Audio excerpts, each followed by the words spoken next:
وبركاته.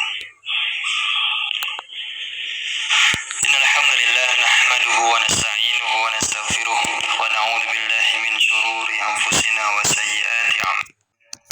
من يهد الله فلا مضل له ومن يضلل فلا هادي له. أشهد أن لا إله إلا الله وحده لا شريك له وأشهد أن محمدا عبده ورسوله. اللهم صل وسلم وبارك على محمد وعلى آله وصحبه أجمعين وبعد. Jamaah sekalian dirahmati Allah, kita bersyukur kepada Allah di petang kali ini diberi kesempatan untuk duduk kembali di majelis ilmu ini, melanjutkan aktivitas ibadah kita.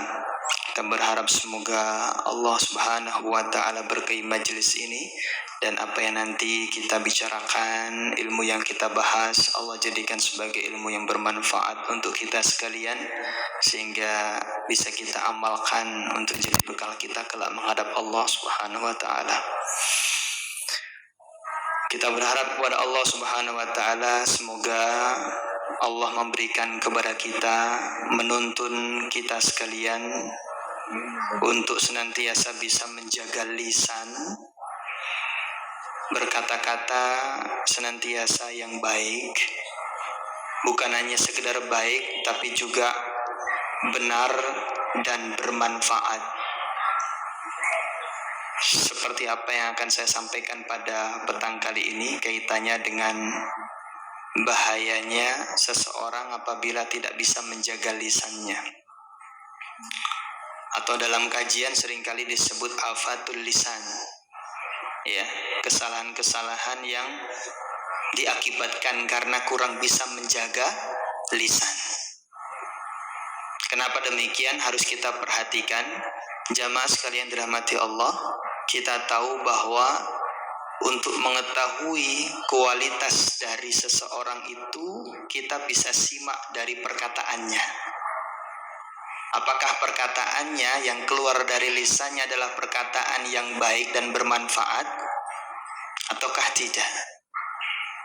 Ya, seorang yang mulia, yang di hatinya insya Allah hal-hal yang mulia ada di sana, tidak akan keluar darinya kecuali hal-hal yang mulia. Perkataan yang mulia, perkataan yang benar dan berguna. Sebaliknya, dari orang-orang yang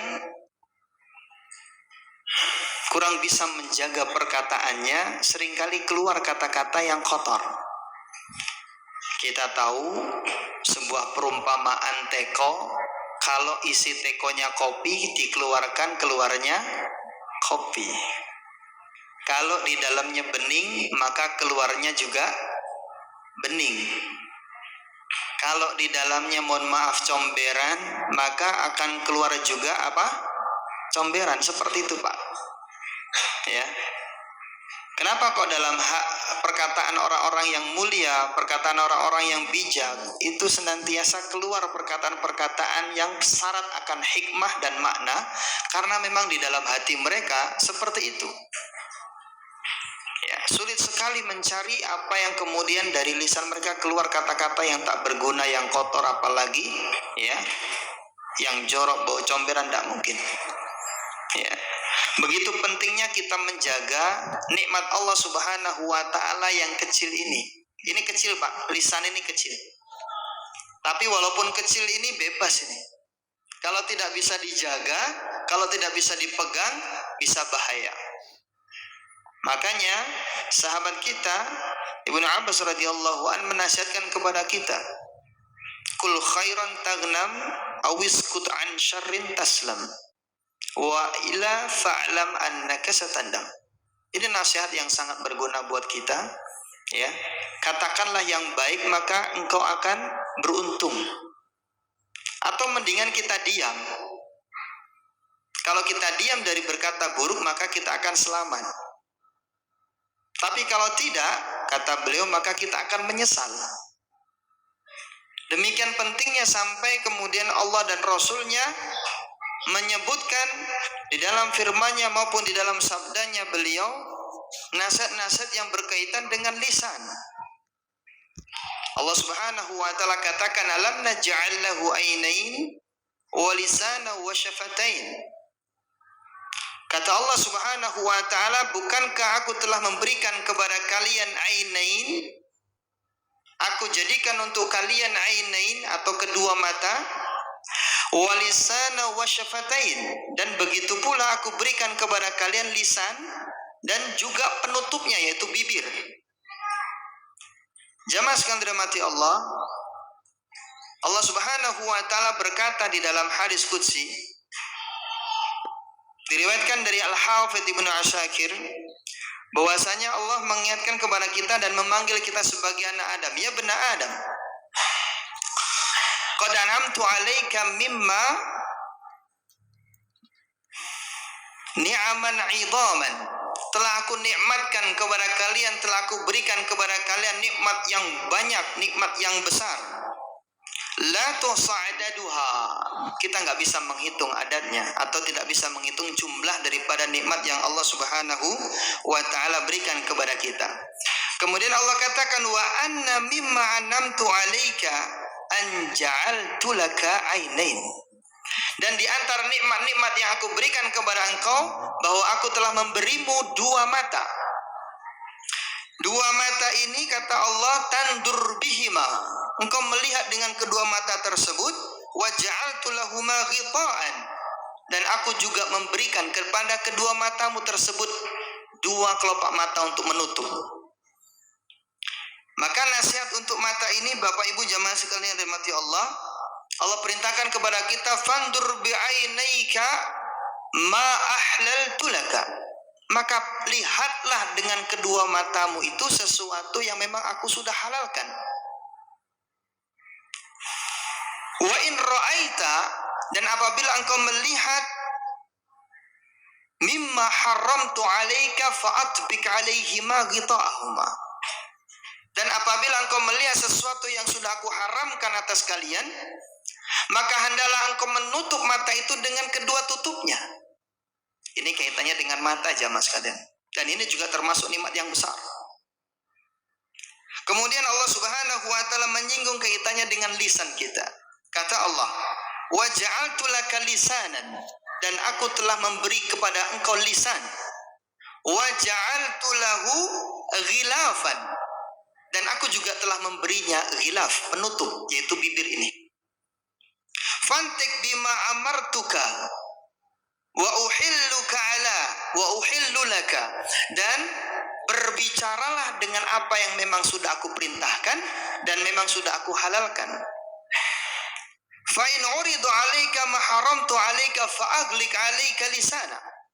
Kalau seandainya engkau ingin berkata-kata yang memang itu adalah sesuatu yang kuharamkan, entah itu perkataan dusta, perkataan ghibah, perkataan adu domba, atau perkataan hasud dan sebagainya, maka ketika engkau hendak mengatakan seperti itu, kata Allah, fa'aghliq 'alaika lisanak, tutup langsung lisanmu, kata Allah Subhanahu wa taala. Kenapa demikian jamaah? Kata Allah, ya bani Adam, innaka la tahmil sukhati au sakhati. Engkau tidak akan mampu untuk menahan siksaku nanti atau amarahku nanti. Wala tutiqu intiqami, dan kalian juga tidak akan mampu untuk menahan ya siksaanku nanti di yaumil qiyamah. Jadi jamaah sekalian dirahmati Allah, di dalam hadis qudsi ini Allah mengingatkan kepada kita sekalian betapa pentingnya menjaga lisan. Kenapa demikian? Karena banyak sekali kesalahan manusia itu diakibatkan karena apa? Lisannya. Suatu kali Rasul Shallallahu Alaihi Wasallam ditanya, ya, apa sebabnya atau sebab yang paling banyak menyebabkan manusia masuk ke dalam neraka itu apa ya Rasulullah? Ya, penyebabnya itu apa ya Rasulullah? Maka Rasul Shallallahu Alaihi Wasallam mengatakan al-fam wal farj. Al-fam wal farj. Apa? Mulut dan kemaluan. Sampai-sampai Rasul dalam riwayat yang lainnya menjaminkan untuk kita sekalian jamaah, ya, surga bagi siapa yang bisa menjaminkan kepada Allah dan Rasulnya untuk bisa menjaga apa yang ada di antara lihyaihi wa ma fakhidaihi. Apa yang ada di, berarti apa? Dua rambut ini berarti apa? Mulut dan juga kemaluan. Kalau seseorang hamba bisa menjaga dua hal ini, maka kata Rasulullah Sallallahu Alaihi Wasallam, admanu lahul jannah, aku akan jamin untuknya surga. Masya Allah. Ya, yang mewahyukan adalah Allah Subhanahu Wa Taala, yang mengatakan adalah shadiqul masduq, yang manusia yang paling jujur. Maka kita harus percaya bahwa siapapun yang bisa menjaga lisannya ataupun kemaluannya, maka akan dijaminkan baginya surganya Allah Subhanahu wa taala. Jamaah sekalian dirahmati Allah, ini begitu pentingnya lisan sampai Allah dan Rasulnya mengingatkan kepada kita. Ya, banyak sekali orang tergelincir dalam neraka jahanam karena akibat lisannya tak terjaga. Ya. Dan berkaitan dengan lisan ini, bukan hanya sekedar orang yang banyak ngomong, Pak. Orang yang diam pun terkadang juga bisa salah. Salahnya bagaimana? Para ulama jelaskan afatul lisan, ya, kerusakan atau bencana lisan bisa jadi diakibatkan oleh dua hal. Yang pertama min afatil kalam, yang kedua min afatis sukut. Afatil kalam kerusakan karena banyak berbicara, afatis sukut karena diam terus. Maksudnya bagaimana? Kalau seorang itu diam dari kebenaran, melihat sesuatu kemungkaran tapi dia diam saja, melihat saudaranya salah dia diam saja, atau bahkan mungkin dia cuek, masa bodoh, tanggungan dia sendiri di akhirat, bukan tanggungan saya. Ya, dia tidak mengingkari walaupun dengan hatinya. Maka para ulama katakan orang seperti ini kasyaitanil ahras, seperti setan yang bisu. Asin lillah, dia bermaksiat kepada Allah. Ya. Ini sisi kerusakan kalau orang itu diam, tidak berkata apa-apa. Kata orang diam adalah emas, benar kalau diamnya tepat di tempatnya. Tapi kalau tidak pada tempatnya, bisa mengakibatkan orang tersebut apa? Dijuluki seperti tadi, kasyaitanil ahras, seperti setan yang bisu. Setan yang bisu yang tidak mau tahu bagaimana, ya, kemaslahatan saudaranya ketika dia berbuat salah, dia tidak ingatkan, dia tidak nasihati, ya. Atau mungkin dia tidak ingkari walaupun dengan hatinya, dia cuek saja. Orang seperti ini asinillah, bermaksiat kepada Allah. Ya. Kerusakan yang kedua diakibatkan karena apa? Karena banyaknya bicara, afatul kalam. Ketika dia banyak bicara tapi bicaranya tidak tercermin di situ manfaat, tidak didapatkan di situ hikmah, ya. Bahasa sederhananya, miskin dari hikmah, hampa dari makna. Itu perkataannya. Miskin dari hikmah, hampa dari makna. Isinya sia-sia saja. Bahkan banyak sekali terkandung di situ dusta, atau kemudian celaan, hinaan kepada orang lain, atau bahkan yang lebih parah, ghibah. Kesemuanya ini mengakibatkan seseorang, ya, mendapatkan kerusakan dan bencananya akibat karena lisan yang tak terjaga tadi. Ya, kalau berbicara kaitannya dengan afat, jamaah sekalian dirahmati Allah, kerusakan atau bencana yang diakibatkan oleh lisan yang tak terjaga ini banyak sekali. Dari mulai apa? Al-kidhib, dusta. Makanya sampai nanti ketika kita masuk di bulan Ramadan, seringkali hadis ini keluar. Ya, karena kalau ini dilakukan oleh seorang yang berpuasa, maka puasanya bisa habis pahalanya. Ya, merugi dia siangnya puasa tapi tidak mendapatkan darinya pahala apapun karena tidak menjaga satu hal ini. Apa itu? Dusta. Rasulullah katakan, man lam yada qaulaz zur wal amal bihi falaysa lillahi haja fi ayyada'a ta'amahu wa syarabah. Siapa yang tidak bisa man lam yada, siapa yang tidak bisa meninggalkan qaulaz zur, perkataan dusta, perkataan kotor, perkataan yang fahish, yang jorok, ya, ketika dia berpuasa, maka bagi Allah Subhanahu wa ta'ala tidak ada butuh kepada amalan dia meninggalkan makan dan minumnya, alias apa? Dia nggak butuh, Allah Subhanahu wa ta'ala tidak butuh dengan puasanya. Kalau Allah sudah nggak butuh dengan puasanya, Apa yang terjadi dengan puasanya? Tak ada nilai pahala. Habis jamaah sekalian. Ya, karena itu diingatkan dari mulai sekarang berlatih. Ya, lisan ini begitu mudah digerakkan ke kanan, ke kiri, ke atas, begitu mudah. Sampai dulu saya waktu SD sering kali mendengar kata-kata ini, ya, lidah tidak, lidah tak bertulang, ya. Saking nggak bertulangnya dia bisa mencela-menceli, tahu nggak mencela-menceli Pak? Ini orang Jawa bilangnya, gitu ya. Pagi bilang A, siang bilang B, begitu dia, mencela-menceli namanya. Ya, jadi jamaah sekalian dirahmati Allah, ini ya kalau lisan tidak terjaga. Belum lagi kalau bicara kaitannya ya kerusakan yang besar diakibatkan oleh lisan yang tak terjaga. Apa itu ghibah? Ya. Apa itu ghibah? Rasulullah SAW bertanya kepada sahabat, "Atadruna mal ghibah?" Apa itu ghibah? Maka Rasulullah menjelaskan, ghibah itu zikruka akhaka bima yakrah. Kita menyebutkan keburukan saudara kita yang itu tidak disukai oleh saudara kita kalau dia tahu. Artinya keburukan-keburukan yang kita ceritakan, ya, ataupun bukan hanya perkataan jamaah sekalian dirahmati Allah. Karena ghibah ini bukan hanya terjadi pada perkataan. Bisa saja ghibah ini terjadi dari sisi perbuatan. Ya, gerakan tubuh atau tulisan bisa saja. Apalagi di zaman sekarang, ya, ghibahnya sudah online. Ghibah apa? Online, ya. Makanya dulu waktu almarhum ayah saya masih hidup menasihatkan kepada saya begini jamaah, Bud, hati-hati. Besok di hari kiamat itu orang akan ditanya akan jempolnya. Apa Pak? Jempolnya? Iya. Saya belum mudeng waktu itu, ya. Kok jempolnya? Biasanya kan kalau ditanya adalah lisannya, tangan tuh. Ini jempolnya. Baru nggak saya itu yang kamu pegang itu, ya. Karena kita sering menggunakan apa? Pakai jempol, ya. Nah, seperti itu. Jadi bisa saja ghibah itu terjadi bukan hanya sekedar dari lisan kita. Aisyah radhiyallahu anha pernah Bapak Ibu ya ditegur oleh Rasul Shallallahu Alaihi Wasallam ketika ada seorang yang mohon maaf ya ini bahasa orang pesek gitu ya.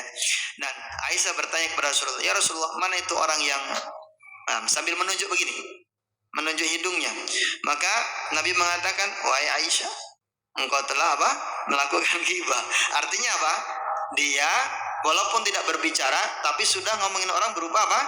Perbuatan. Ya. Bukankah terkadang orang sering membicarakan orang lain kaitannya dengan fisik atau tubuh? Ya kan? Atau yang lainnya, ya.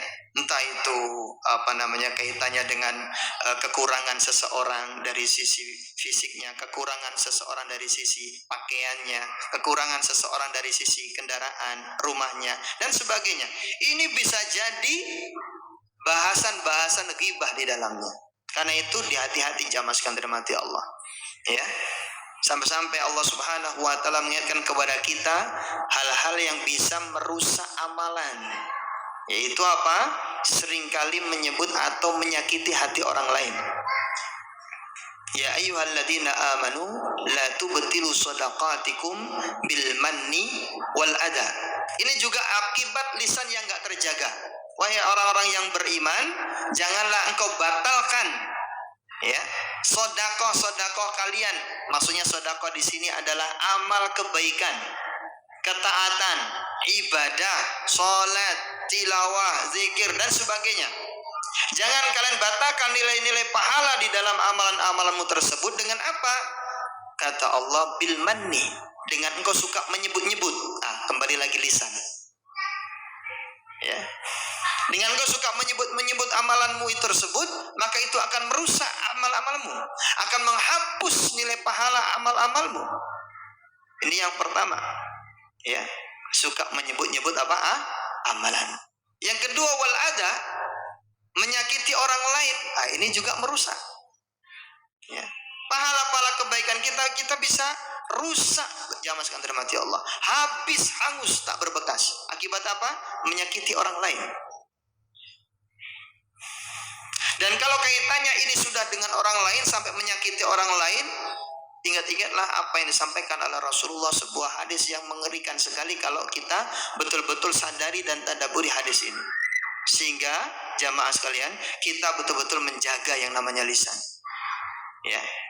Dalam sebuah hadis yang dikeluarkan oleh Imam Muslim, bahwasanya Rasulullah SAW pernah katakan kepada para sahabat, bertanya kepada para sahabat, ya, atadruna manil muflis?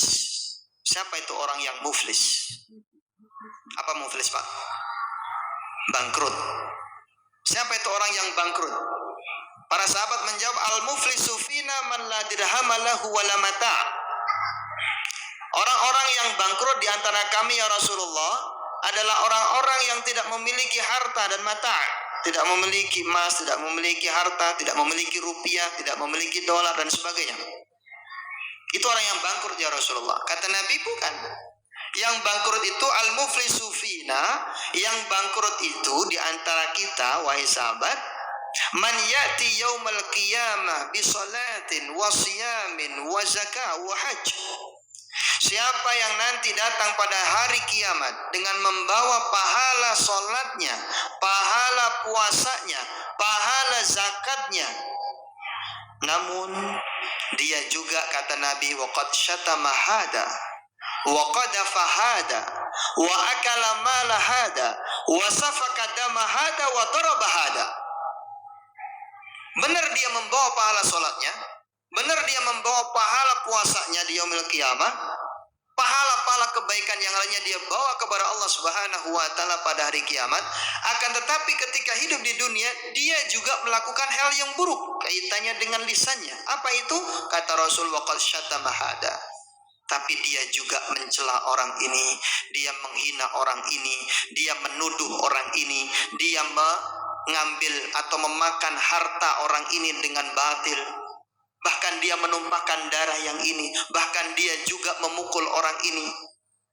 Akibat kezaliman-kezalimannya seperti ini, kata Rasulullah SAW, fayu'ta min hadihi min hasanatihi wa hada min hasanatihi. Fayu'ta hada min hasanatihi, maka orang-orang yang tadi dia zalimi, orang-orang yang tersakiti gara-gara lisannya yang tajam tadi, akan diambilkan untuk mereka kebaikan-kebaikan dari orang ini. Yang ini dikasih kebaikannya, yang ini diambil kebaikannya kemudian dikasih kepada yang ini, Masya Allah.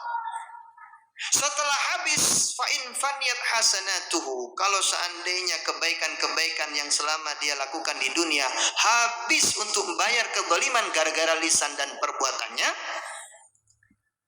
namun belum juga lunas, walam yubdo ma'ali, belum pula lunas, ya, dia bayar itu kezaliman-kezalimannya dengan kebaikan-kebaikannya. Akhirnya apa? Fa'ukhidat min khotoyahu, diambil keburukan demi keburukan orang yang dia zalimi tadi. Summa turihat alaihi, dan dikasih kepada dia, dilimpahkan kepada dia. Faturiha finnar, akhirnya dia dilemparkan ke dalam neraka jahanam. Jadi dimensinya bukan hanya balasan di dunia saja jamaah sekalian. Ya, gara-gara ya zallatul lisan ini. Ya. Kerusakan lisan ini bukan hanya balasannya di dunia saja. Kalau di dunia sudah jelas terkadang orang ya gara-gara lisannya akhirnya apa? Pecah persaudaraan. Gara-gara lisannya bisa saja nyawanya melayang. Ya. Kan sering kita tahu dan kemudian kita dengar ada orang yang kemudian mohon maaf ya tega untuk menyakiti saudaranya hanya karena apa? Salah paham ucapan. Kampung antar kampung, tawuran itu terkadang juga karena apa? Salah ucapan. Seperti itu ya. Maka benar ya, kata sahabat tadi disampaikan wa illa fa'lam annaka satandam, ketahui maka pasti kamu akan menyesal karena keburukan atau bencana-bencana yang hadir gara-gara karena lisan ini yang enggak terjaga. Ya. Jadi ini bukan hanya di dunia, yang harus kita khawatirkan adalah kalau ini nanti dibawa sampai yaumul qiyamah Bapak Ibu. Ya, gara-gara lisan ini sampai kemudian orang yang tadinya mau masuk ke dalam surga tak jadi.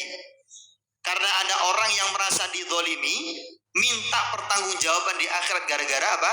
Dia pernah tersakiti lisannya. Ya.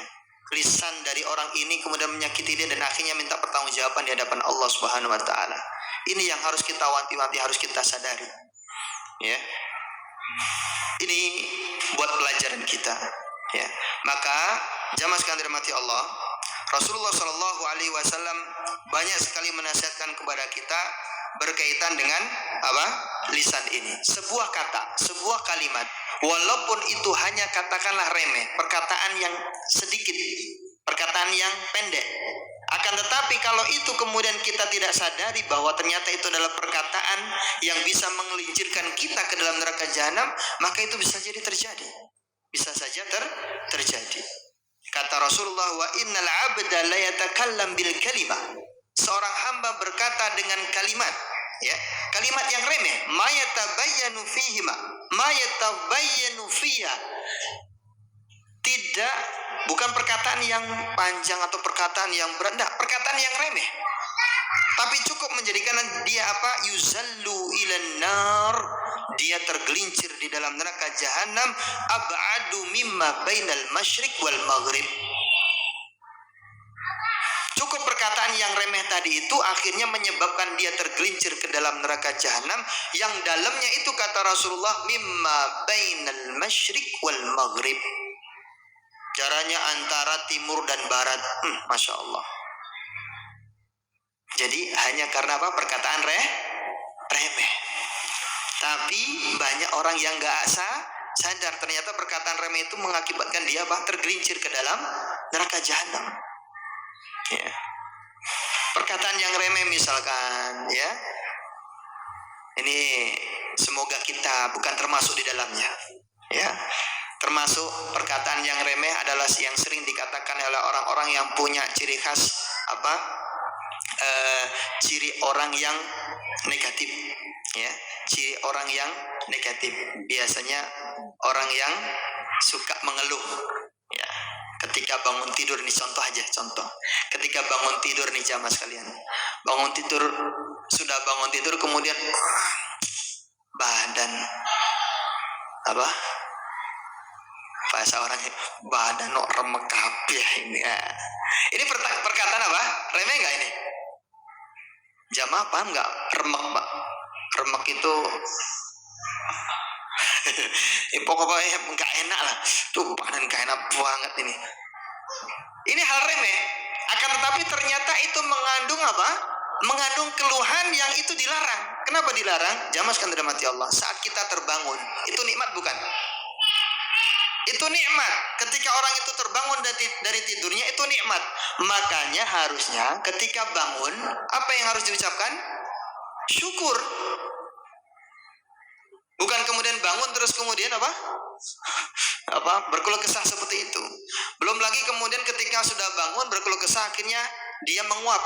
Wah, bau apa nih? Dia lupa badan itu bau mulutnya sendiri. Yang belum sikat gigi, wah sudah berkeluh kesah lagi.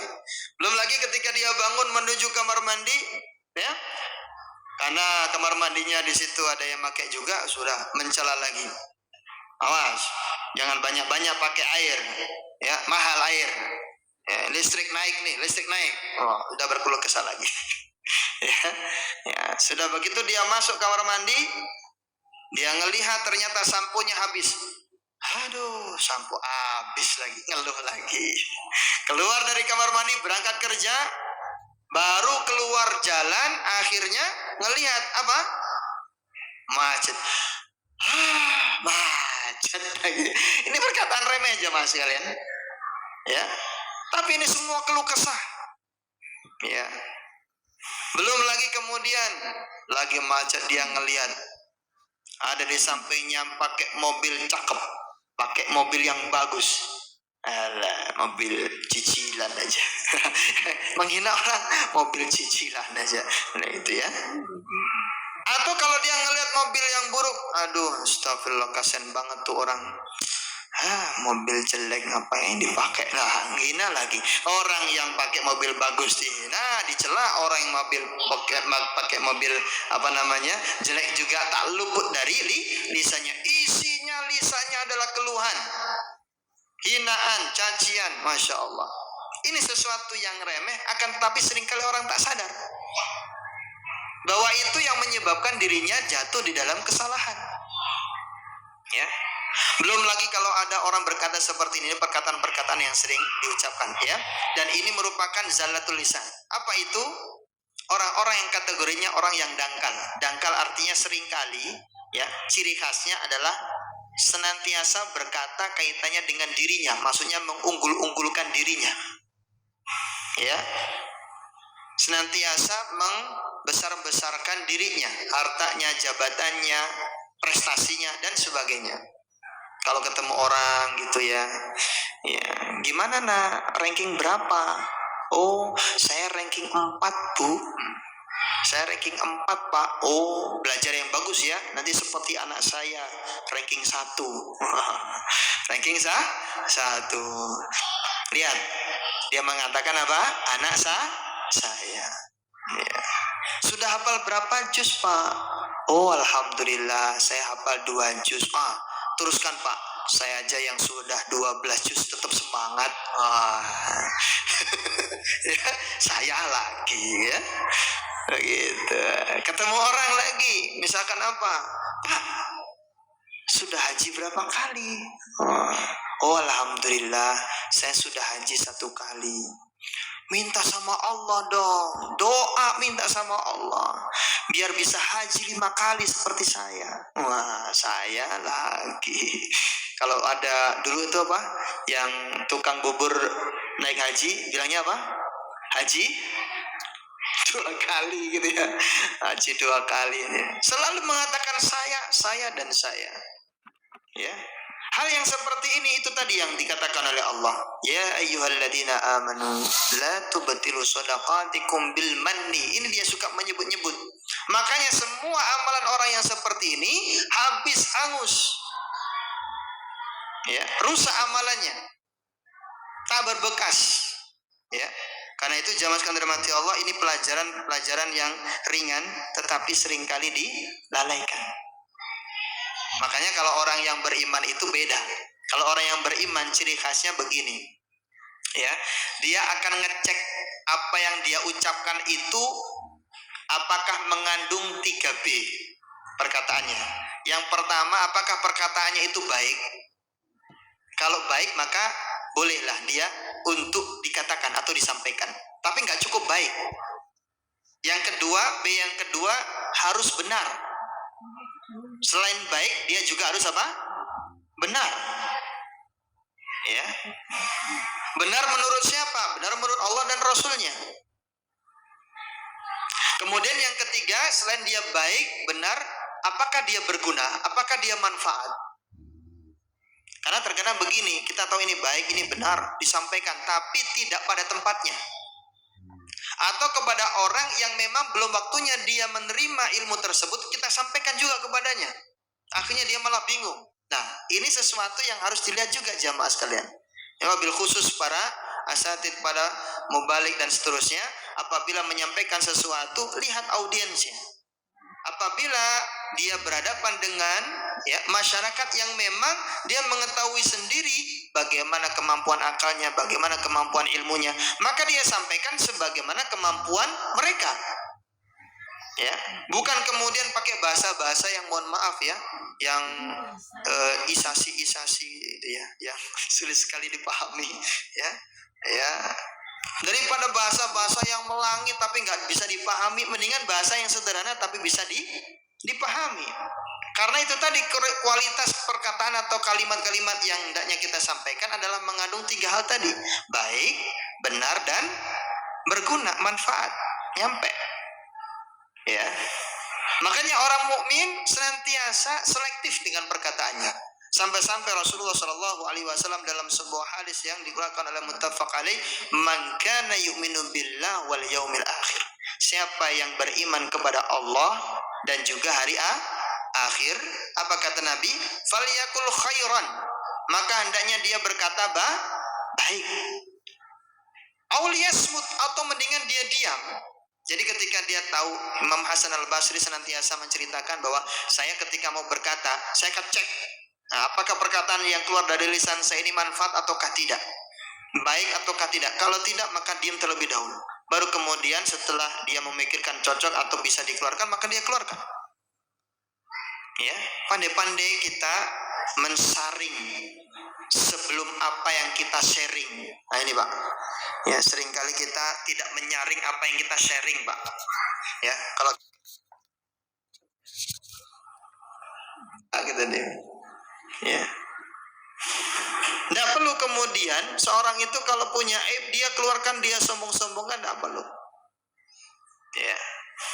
Ini juga kaitannya dengan lisan. Jadi jamaah sekalian dirahmati Allah, perihal menjaga lisan kita ini ya sangat penting, harus diperhatikan. Karena ya, kenapa saya katakan penting? Karena seringkali orang perhatian Pak dengan ibadah-ibadah yang lain, tapi nggak perhatian dengan lisannya. Makanya Syekhul Islam Ibnu Taimiyah rahimahullah sampai terheran, ada orang yang begitu sangat begitu sangat kuat dan begitu sangat semangat untuk menjaga amal-amal ibadahnya. Sholatnya dia jaga, terus kemudian puasa dia lakukan, tilawahnya dia tingkatkan, seperti itu ya. Sodakohnya juga, pokoknya amal-amal kebaikan dia kuatkan, tapi lisannya tajam dengan orang lain, lisannya tak terjaga ya. Makanya dia jaga, terus kemudian puasa dia lakukan, tilawahnya dia tingkatkan, seperti itu ya. Sodakohnya juga, pokoknya amal-amal kebaikan dia kuatkan, tapi lisannya tajam dengan orang lain, lisannya tak terjaga ya. Makanya Syekhul Islam Ibnu Taimiyah mengatakan aneh ini gitu. Sesuatu yang aneh kalau ada orang yang menjaga amal-amal ibadahnya tadi itu, akan tetapi tidak menjaga lisannya. Ya. Belum lagi kalau berbicara kaitannya dengan sukhriyah. Apa itu? Mengolok-olok. Di zaman sekarang Masya Allah ya, seringkali orang begitu mudahnya mengolok-olok, istiza dan sebagainya. Ya. Ketika menyebut seseorang dan kemudian melihat pakaiannya, ya, kan seringkali jadi bahan olok-olokan. Ya. Misalkan mohon maaf, ya, kalau ada saudara kita, ya, menggunakan pakaian ndak isbal, diolok-olok juga. Apa katanya? Ya, Pak, nggak hujan Pak, nggak banjir Pak, ngapain pakai gitu ya, diolok-olok juga. Padahal Masya Allah itu adalah bagian daripada sunnatullah, bagian daripada sunnah Nabi SAW. Ada juga yang kemudian apa ya, pakai busana yang sempurna dan kemudian juga berhijab yang sempurna ya, tapi kemudian masih aja diolok-olok ya. Kemudian kaitannya dengan apa, jenggot, masih ada yang ngolok-ngolok ya. Sampai dulu saya pernah pertama kali naik pesawat terbang, masuk di bandara, bolak-balik bunyi itu apa, screening itu, suruh keluar lagi, suruh keluar lagi ya. Teman saya ngejek saya, itu tuh ini yang bikin bunyi, wah nggak cocok ini. Teman saya bilang begitu Pak, jenggotnya katanya bikin bunyi si apa namanya alat screennya itu. Hal yang seperti ini hendaknya tidak dilakukan, walaupun itu tujuannya apa, bercanda ya, walaupun tujuannya bercanda tak boleh jamaah sekalian dirahmati Allah. Karena Allah Subhanahu wa taala katakan la yaskhar qaumun min qaumin asa ayyakuna khairan minhum.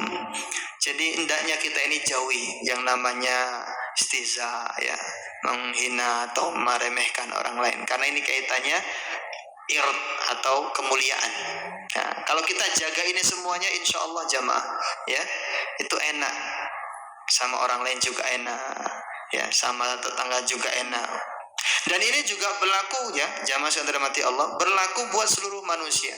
Jangan lukai hati mereka kalau kita tidak ingin dilukai, dijaga. Rasulullah SAW begitu sangat menjaga ya, dan ini juga diikuti oleh para sahabat sampai kepada tabi'in ya. Hasan al-Basri begitu sangat menjaga ya hubungannya dengan tetangganya sampai apa? Sampai beliau tidak mau bilang kepada tetangganya bahwa salah satu atapnya itu bocor mengenai apa? Mengenai kamarnya. Netes gitu, tes, dibiarkan sampai tetangganya tahu sendiri. Dan akhirnya apa? Baru sadar kalau selama ini air yang dari kamar mandinya itu mengenai kamarnya Hasan al-Basri. Subhanallah. Sadar sendiri dia, tahu sendiri dan sadar, akhirnya dia tahu kemuliaan Hasan al-Basri. Jadi jamaah sekalian dirahmati Allah, ini hal-hal yang berkaitan dengan afatul lisan, hendaknya kita ya lebih berhati-hati, ya berlatih terus. Memang hal ini mudah ketika kita sampaikan dan kita bahas sekarang. Ini kan semuanya lagi soleh semua, ya. Sekarang ini semuanya apa? Lagi kondisi soleh, Pak. Ya, kita nggak tahu kalau keluar pintu ini, ya pintu masjid ini, maka tergantung, ya.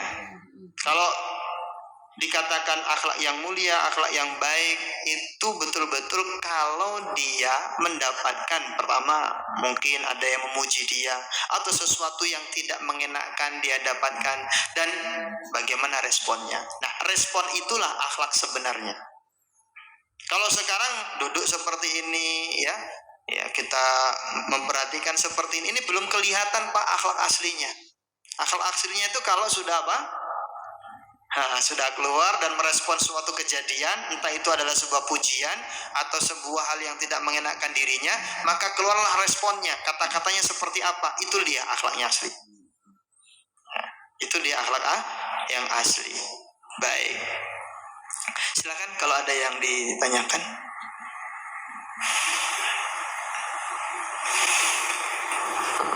Mungkin ada yang mau tanya? Ya, monggo. Ujung sana. Silakan.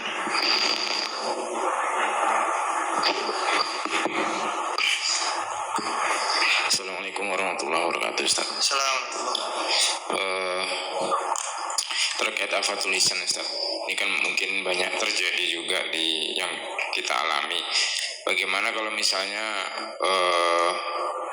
kita itu sampaikan kebenaran atau misalnya mengkoreksi suatu amalan di masyarakat kita, tapi kemudian di tetangga kita atau di teman kantor atau yang lain, namun terkadang tidak bisa diterima, kemudian ya menyebabkan mereka tersinggung dan lain-lain. Apakah ini juga termasuk yang ya itu tadi menyakiti orang lain atau seperti apa, Ustaz? Gitu. Terima kasih. Ya, sama. Baik, langsung dijawab atau masih ada pertanyaan? Langsung.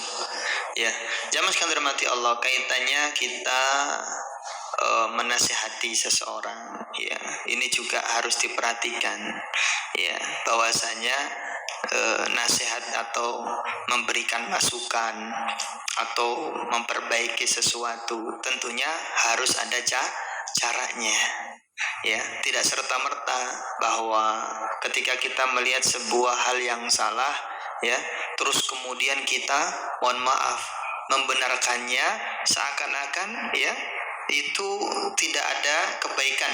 Artinya seakan-akan orang ini nggak punya kebaikan. Kita nasihati dengan mohon maaf kasar atau dengan langsung menyalahkan, tidak bertanya terlebih dahulu, ya.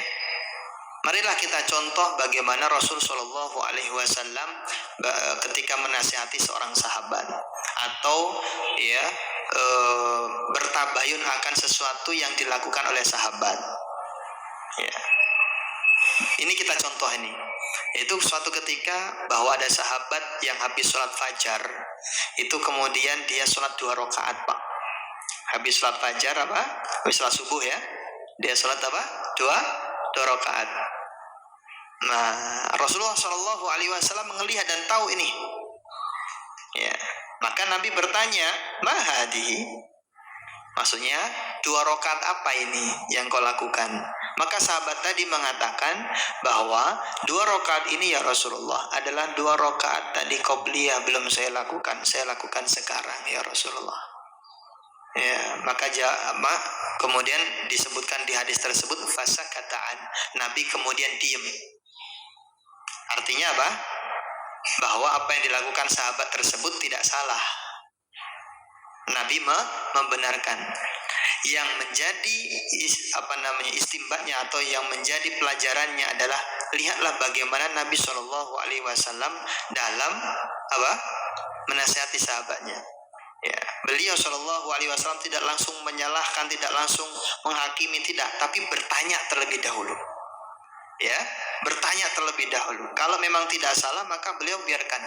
Ya, maka beliau setujui atau seperti apa ya, dikasih nasihat dan sebagainya atau dipuji dan sebagainya. Dalam peristiwa yang lainnya ada sahabat yang melaporkan sahabat yang lain yang mengimami, setiap kali mengimami setelah baca Al-Fatihah, ketika sebelum baca suratan selalu diawali dengan membaca surah Al-Ikhlas, Qul huwallahu ahad. Ya. Ditanya oleh sahabat-sahabat yang lainnya, kenapa engkau selalu membaca surat Al-Ikhlas sebelum baca suratan? Ya, kenapa engkau selalu baca seperti ini? Sekali-kali jangan kau baca. Tapi sahabat ini tak mau, selalu dibaca. Akhirnya dilaporkan kepada Rasul Shallallahu Alaihi Wasallam. Apa jawab Rasul Shallallahu Alaihi Wasallam? Beliau tidak langsung menghakimi lagi, tetapi beliau langsung bertanya lagi. Wahai fulan, apakah benar apa yang dikatakan oleh sahabatmu? Oh benar ya Rasulullah. Kenapa engkau melakukan ini? Maka sahabat tersebut mengatakan, inni uhibbuha ya Rasulullah. Saya cinta dengan surat Al-Ikhlas ini. Apa jawab Nabi? Jawab Nabi memuji. Pujiannya Nabi, inna hubbaka adkhalakal jannah. Ya, sesungguhnya cintamu kepada surat Al-Ikhlas itu akan memasukkan engkau ke dalam surganya. Nah, perhatikan bagaimana Nabi SAW menasihati seseorang. Ya, caranya selalu ditanya terlebih dahulu, baru kemudian kalau memang tidak ada kesalahan, terkadang beliau diam, terkadang beliau kalau itu benar dan bagus, beliau puji. Sementara kita ma'asyiral muslimin, ketika melihat sesuatu yang keliru atau apa dan sebagainya, atau mungkin belum jelas itu keliru atau tidak, tapi langsung kita apa? Langsung kita hakimi, langsung kita salahkan. Ya. Hal yang seperti ini hendaknya tidak dilakukan. Harusnya ditanya terlebih dahulu, dikoreksi terlebih digali informasi terlebih dahulu, baru kemudian dinasihati. Ini yang pertama yang harus dilakukan. Insya Allah kalau ada seperti ini enak, yang dinasihati juga akan menerima.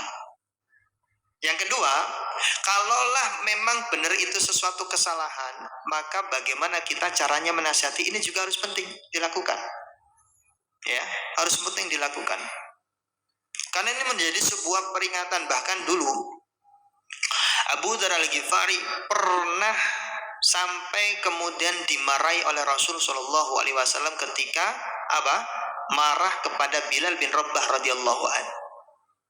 Abu Dzar Al-Ghifari pernah mengatakan ketika Bilal agak ada melakukan sebuah kesalahan, ya, kesalahannya tapi karena pekerjaannya terlalu lama dan sebagainya, sampai membuat Abu Dzar marah. Ketika Abu Dzar marah dan berkata, wahai budak hitam, mengatakan hal demikian kepada Bilal. Akhirnya Bilal tersentak, dan di situ ada Rasul Shallallahu Alaihi Wasallam. Perhatikan bagaimana Rasul Shallallahu Alaihi Wasallam dengan cara yang sangat proporsional dan bijak mengatakan kepada Abu Dzar Al-Ghifari, wahai Abu Dzar, sesungguhnya di dalam hatimu masih ada kejahiliaan. Itu saja membuat Abu Dzar langsung merinding, langsung gemetar. Kenapa? Dikatakan dalam dirinya masih ada kejahiliaan gara-gara menghina siapa? Bilal bin Rabah radhiyallahu an dengan mengatakan wahai anak budak hitam. Masya Allah. Perhatikan nasihatnya Rasulullah. Sesungguhnya dalam hatimu masih ada kejahiliaan. Itu saja membuat langsung gemetar. Dan akhirnya Abu Dzar mengatakan kepada Bilal, wahai Bilal, injak mukaku ini. Beliau menyungkurkan mukanya di atas tanah dan berkata kepada Bilal, injak mukaku wahai Bilal, injak mukaku. Artinya apa jamaah sekalian dirahmati Allah?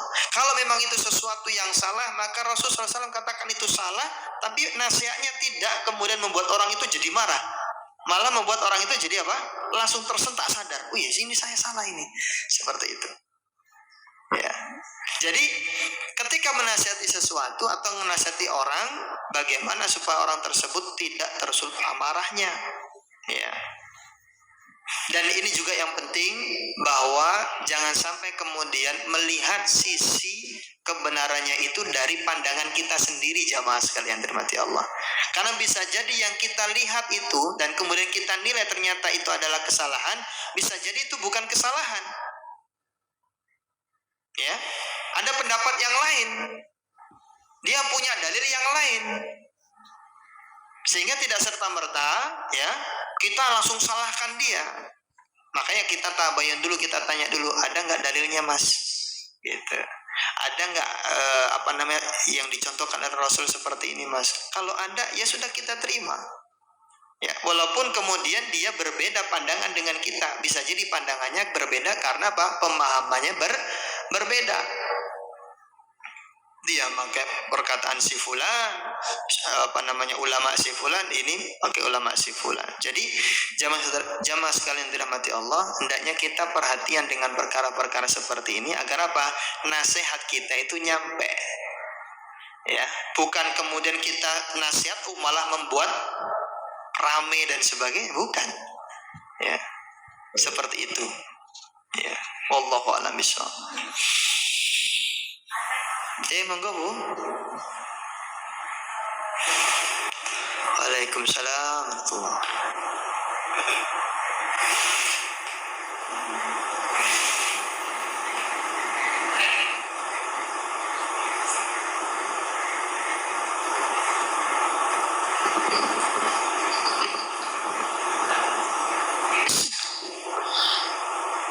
Mengenai keluhan Pak Ustadz, kan misalnya ada orang yang mengeluh, misalnya bangun tidur seperti tadi yang Ustadz kemukakan, kan orang itu sudah berdoa, doa bangun tidur, kemudian ya seperti yang Pak Ustadz bilang tadi, kok pinggang saya misalnya sakit gitu, kalau bangun tidur. Terus mengenai panas, kan udara kita memang panas, panas. Mudah-mudahan terhindar dari panas api neraka. Terus ada lagi misalnya ada keluarga yang tidak pakai jilbab, misalnya karena panas. Lebih panas lagi api neraka gitu. Gimana? Makasih.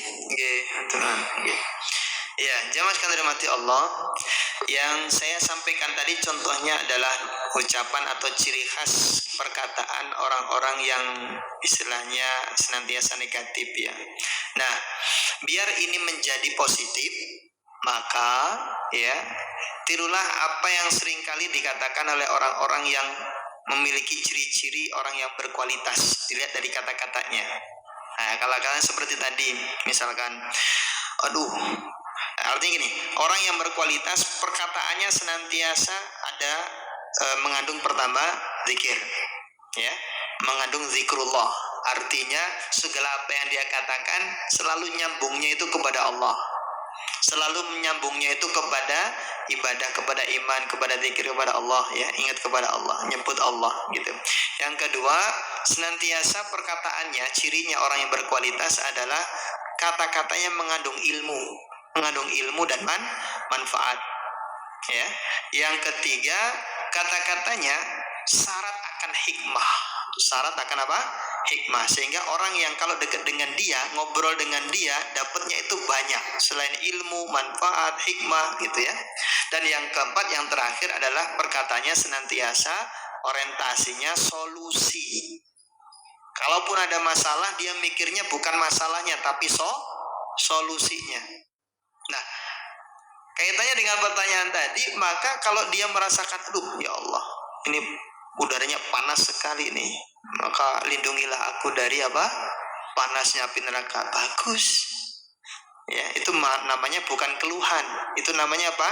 Mengingat bahwa suatu saat nanti ada di hari di mana Allah Subhanahu wa taala dekatkan kepada kita matahari sedekat mil atau milain. Ya. Sehingga kita langsung ingat, ya Allah ampuni dosaku, beristighfar. Ingat seperti itu. Pas bangun tidur sudah membaca alhamdulillahilladzi ahyana ba'dama amatana wa ilaihin nusur. Aduh, pinggangku sakit. Habis alhamdulillah bilangnya apa? Aduh, pinggangku sakit. Maka jadikan seperti tadi. Ya Allah, ini sakit luar biasa ini. Ini berarti saya harus apa? Jaga kesehatan. Saya harus banyak minum. Ini kayaknya saya harus banyak makan sayur dan buah. Nah, gitu. Langsung ke sana. Artinya apa? Ditambahi dengan kata-kata yang positif, ya. Bukan kemudian berhenti pada keluhan seperti tadi, ya, mengeluh-ngeluh dan sebagainya. Ya. Seperti itu, Ibu. Jadi senantiasa ada bahasa orang itu ditambahkan atau diselimurkan kepada hal-hal yang positif, ya, pada zikrullah, kepada perkataan yang syarat akan hikmah, gitu. Karena orang yang berkualitas itu salah satunya setiap ngelihat kejadian senantiasa dia berusaha mencari hikmahnya, Pak. Tidak seperti orang yang biasa. Kalau orang yang biasa itu ngomongnya, berkata-katanya sesuatu yang kaitannya dengan peristiwa, ya, semuanya diceritakan. Apa yang dia dengar, apa yang dia lihat diceritakan, disampaikan. Ya, peristiwa yang dia lihat diceritakan. Maka orang yang seperti ini khawatirnya terjebak di dalam sikap orang pendusta. Karena cukuplah orang itu yang kalau dia mendengar sesuatu kemudian dia ceritakan, dengar sesuatu dia ceritakan sebagai seorang pendusta. Maka hati-hati seperti ini, ya. Kebiasaan cerita tentang semuanya diceritakan, hendaknya tidak demikian, ya. Baik, wallahu a'lam bishawab. Ada yang lain? Ya, assalamualaikum Ustaz. Assalamualaikum. Baik Ustaz, yang mengenai orang yang bangkrut itu, dengernya ngeri banget ya. Apakah itu nanti hanya di yaumul hisab ya? Adakah kesempatan untuk melunasi istilahnya ya? Misalnya kita punya salah terhadap orang atau mendolimi orang atau dengan lisan dan sebagainya. Adakah kesempatan untuk kita melunasi? Tidak sampai bangkrut nanti gitu Ustaz. Baik. Terima kasih. Assalamualaikum warahmatullahi wabarakatuh. Waalaikumsalam warahmatullahi wabarakatuh. Iya. Kesempatan itu sangat terbuka lebar. Yang penting kita menurunkan ego. Seringkali orang itu ketika melakukan kesalahan, entah itu kaitannya dengan perkataan dia yang melukai hati orang lain, atau mungkin perilaku atau perbuatan dia yang menyakiti orang lain, entah itu memukul, entah itu menjewer, entah itu apa dan sebagainya, ya. Kemudian atau mungkin kaitannya mengambil harta orang lain, ya. Hal yang seperti ini kalau dia ingin habis selesai, tidak sampai dibawa di yaumil qiyamah, maka turunkan ego, lalu kemudian datangi orang yang dizolimi, datangi orang yang kita sakiti. Terkadang kita ini ego, Pak, egonya yang lebih tinggi. Oh, dia yang salah kok, bukan saya. Kadang-kadang begitu kan? Oh, dia yang salah. Akhirnya kan kemudian terjadi cekcok dan sebagainya. Oh, dia yang salah, dia harus minta maaf duluan. Jamaah sekalian dirahmati Allah, kalaupun misalkan saudara kita itu yang salah, maka yang datang duluan yang terbaik. Yang datang duluan yang terbaik, Pak. Walaupun katakanlah misalkan memang dia yang salah, boleh enggak kita membalas dengan keburukan juga? Misalkan dia berbuat buruk kepada kita, kita membalas dengan keburukan juga. Boleh enggak, Pak? Hukum asalnya boleh, Ibu. Fajaza'u sayyatin sayyatun misluha. Bukan kan begitu kata Allah. Keburukan dibalas dengan keburukan semisalnya. Yang enggak boleh itu adalah melampaui batas, berlebih-lebihan. Itu yang enggak boleh. Ya. Dalam kaitannya seperti ini, ya, yang membalas keburukan orang lain dengan keburukan, misalkan dicela nih, hitam lu, nah, kita balas pesek lu, gitu ya. Nah, ini pepo, orang Jawa bilang apa? Pepo. Yang nggak boleh itu kalau kita berbuat zalim. Contohnya, Ya, Imran tadi, hitam lu, terus kita balas juga, pesek lu, pendek lu, apalagi jelek gitu ya, pokoknya ditambah-tambahin begitu. Ini nggak boleh. Kenapa? Ayatnya berbunyi seperti itu, wa jazaa'u sayyi'atin sayyi'atun misluha faman 'afa wa aslaha fa ajruhu 'ala Allah. Ini yang terbaik. Siapa yang kemudian disakiti dan sebagainya, maka dia boleh memilih, dia boleh membalasnya, atau faman 'afa, kata Allah, yang memaafkan, wa aslaha, dan kemudian mengadakan perbaikan, fa ajruhu 'ala Allah, maka balasannya di sisi Allah Subhanahu wa taala. Ya. Dilihat ayat terakhirnya, wallahu la yuhibbud dhalimin.